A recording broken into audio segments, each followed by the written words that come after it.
শাহবাগী সাথে শাহবাগী শাহবাগের আস্তানা ভেঙে দাও গুড়িয়ে দাও শাহবাগের আস্তানা শাহবাগের আস্তানা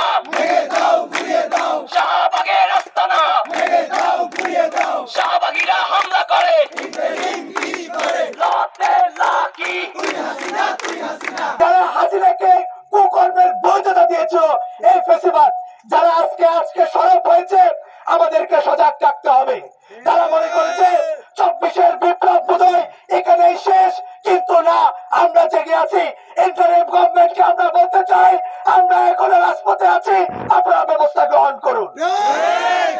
এই শাহবাগের আজকের এই যে লাকি আক্তার, যে কিনা হাসিনার কাছ থেকে উপাধি পেয়েছিল অগ্নিকন্যা, যে কিনা বিচার বহির্ভূত এদেশের মানুষকে হত্যাকাণ্ডের পিছনে বৈধতা দিয়েছিল, যারা কিনা মুক্তিযুদ্ধকে ব্যবসা করে এই দেশের মধ্যে ফ্যাসিবাদ কায়েম করেছিল, আমরা তাদেরকে এই বাংলার জমিনে নতুন করে আর উত্থান হতে দিতে চাই না। আমরা পারি না, এইটা 24-এর সাথে যায় না।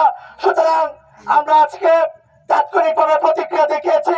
24 পরবর্তী বিপ্লবে এসে আমরা দেখতে পাচ্ছি ছাত্রলীগ আওয়ামী লীগের নেতা কর্মী নিয়ে তারা আবারও শাহবাগ কায়েম করার চেষ্টা করছে। ঠিক যেভাবে 13 সালে তারা বিচার বহির্ভূত ভাবে রাজনৈতিক ব্যক্তিবর্গের ফাঁসির মঞ্চ প্রস্তুত করেছিল, ঠিক সেভাবে ধর্ষণের দায় ইংরেজ সরকারের উপর চাপিয়ে দেওয়ার চেষ্টা করছে। ছাত্র জনতা যতদিন পর্যন্ত রাজপথে আছে, এই আওয়ামী লীগের এক্সটেনশন শাহবাগীদের যে চাওয়া সেটি পূরণ হতে দেবে না।